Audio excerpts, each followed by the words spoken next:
नमस्कार दोस्तों, इस कहानी का नाम है ये मेरी बहन है नौकरानी नहीं। बेटा, बाथरूम में बहुत से कपड़े पड़े हैं, आज धुल जाते तो कल तक सूख जाएंगे। रमा जी ने मनुहार करते हुए अपनी बेटी प्राची से कहा, माँ मैं तो बहुत थक गई हूँ, आज मुझसे कपड़ों की मशीन नहीं लगने वाली, कल देखूंगी। कहते हुए प्राची कमरे की ओर चल पड़ी।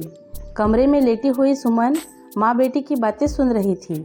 4 दिन पहले ही उसने एक प्यारे से बेटे को जन्म दिया था। अब बहू जापे में थी तो घर के काम और जच्चा बच्चा की देखभाल सब कुछ रमा जी से अकेले करना बहुत मुश्किल था। इसलिए उन्होंने अपनी शादीशुदा बेटी प्राची को बुला लिया था। सुमन और बच्चे की मालिश और नहलाना धुलाना तो एक आया करके चली जाती थी, लेकिन जच्चा के खाने पीने और घर का बाकी काम करने में भी प्राची तंग हो जाती थी, क्योंकि हमेशा से ही मायके आकर आराम करने की आदत जो थी। इसलिए इस बार मायके में उसका मन नहीं लग रहा था। रमा जी भी कुछ बीमार सी रहती थी तो वो भी बहुत मुश्किल से ही कुछ हाथ बटा पाती थी।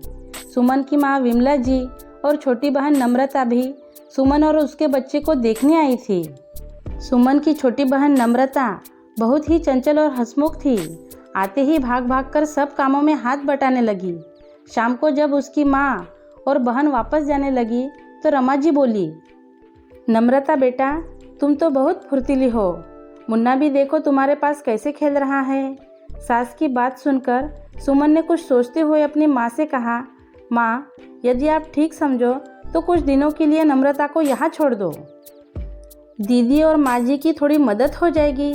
सुमन की माँ ने नम्रता की ओर देखा तो वो भी चहकते हुए बोली, माँ प्लीज़ थोड़े दिन मुझे यहाँ रहने दो ना, मुझे भी बेबी के साथ खेलना है। वैसे भी मेरा एग्ज़ाम हो चुके हैं, अभी तो कॉलेज भी स्टार्ट नहीं हुआ है। नम्रता का मन देखकर विमला जी ने हामी भर दी।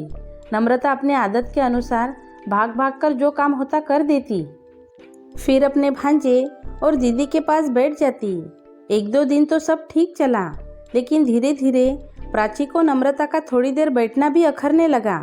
जैसे ही नम्रता बेबी को खेलने के लिए गोद में लेती, प्राची झट से उसे कोई ना कोई काम बता देती। नम्रता ज़रा कपड़े मशीन में डाल दो, नम्रता चाय बना लो, ज़रा ये कपड़े प्रेस कर दो, वगैरह वगैरह। एक दिन तो हद हो गई, काम वाली बाई नहीं आई तो नम्रता के सामने बर्तनों का ढेर लगाकर दोनों माँ बेटे आराम से बैठ गई। नम्रता को वैसे तो काम करने में कोई परेशानी नहीं थी, लेकिन जब उसने प्राची और रमा जी को हंस हंस कर बातें करते सुना तो उसके आंखों में आंसू आ गए। प्राची रमा जी से कह रही थी, माँ भाभी की बहन को अगर पहले बुला लेते तो काम वाले लगाने की ज़रूरत ही नहीं पड़ती, मुझसे तो ये बर्तन और साफ सफाई बिल्कुल नहीं होती, लेकिन इन लोगों को तो ये सब करने की आदत है। नम्रता ने जब ये सुना तो उसे बहुत बुरा लगा। वो तो बहन के घर को अपना समझकर सारे काम कर रही थी, लेकिन बहन की ननद ने तो उसे नौकरानी समझ लिया था। सुमन भले ही आराम कर रही थी, लेकिन उसे भी अपनी छोटी बहन के साथ किया व्यवहार पसंद नहीं आ रहा था। लगभग 15 दिन बीत चुके थे नम्रता को आए। अब सुमन भी अपने काम खुद करने लगी थी, तो उसने अपने सास से कह दिया, माँ जी मम्मी का फ़ोन आया था कि उनकी तबीयत ठीक नहीं है और नम्रता का कॉलेज भी स्टार्ट हो गया है, इसलिए नम्रता को वापस भेज दें। ये सुनते ही प्राची फटाक से बोल पड़ी, लेकिन भाभी अभी तो आपका जापा भी पूरा नहीं हुआ और आपके नंदोई का भी रोज़ फ़ोन आ जाता है कि वहाँ मेरे बिना बहुत दिक्कत होती है, मैं भी अब ज़्यादा रह नहीं पाऊँगी। प्राची की बात सुनकर सुमन बोली, कोई बात नहीं दीदी, आप चली जाइए, वैसे भी अब मैं ठीक हूँ और अपना काम कर सकती हूँ, बाकी कुछ दिनों के लिए खाना बनाने वाले रख लेंगे, क्यों माँ जी? अपने सास की ओर देखते हुए सुमन ने कहा। रमा जी कुछ बोल ना सकी और हामी में सर हिला दिया। एक दिन रमा जी चहकते हुए बोली, सुमन बहू खुशखबरी है, मैं नानी बनने वाली हूँ, अभी प्राची का फ़ोन आया था। सुमन भी ये खबर सुनकर बहुत खुश हुई। देखते देखते समय बीत गया और प्राची की डिलीवरी की डेट भी आ गई। प्राची की अपनी सास और ननद से कुछ खास नहीं बनती थी, इसलिए इस समय वो अकेले पड़ गई थी। एक दिन उसने फ़ोन पर अपनी माँ रमा जी से कहा, माँ यहाँ तो संभालने वाला कोई नहीं है और आपके दामाद कह रहे हैं कि डिलीवरी यही करवाऊंगा, चाहे तो फुल टाइम मेड रख लेंगे, लेकिन माँ फिर भी कोई अपने घर का हो तो अच्छा रहेगा। प्राची की बात सुनकर रमा जी बोली, बेटा आने को तो मैं आ जाऊंगी, लेकिन तुझे तो पता ही है मुझसे कुछ होता नहीं है। माँ आप भाभी की बहन नम्रता से बोल दो ना कि कुछ दिनों के लिए मेरे घर आ जाएं।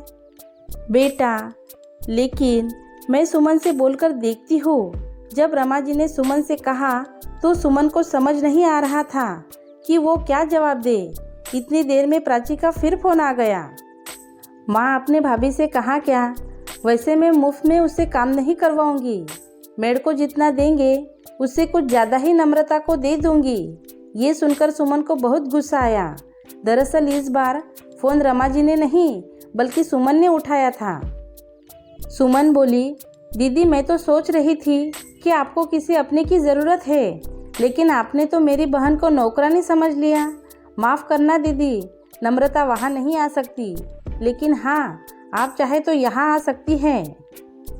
क्योंकि मैं आपकी भाभी हूँ, इसलिए आपके प्रति मेरी जिम्मेदारी बनती है, मेरी बहन की नहीं। मेरे जापे में वो मेरी बहन बनकर यहाँ आई थी, लेकिन आप लोगों ने उसे आया समझ लिया था, तो फिर आपके यहाँ तो पता नहीं उसके साथ कैसा व्यवहार होगा।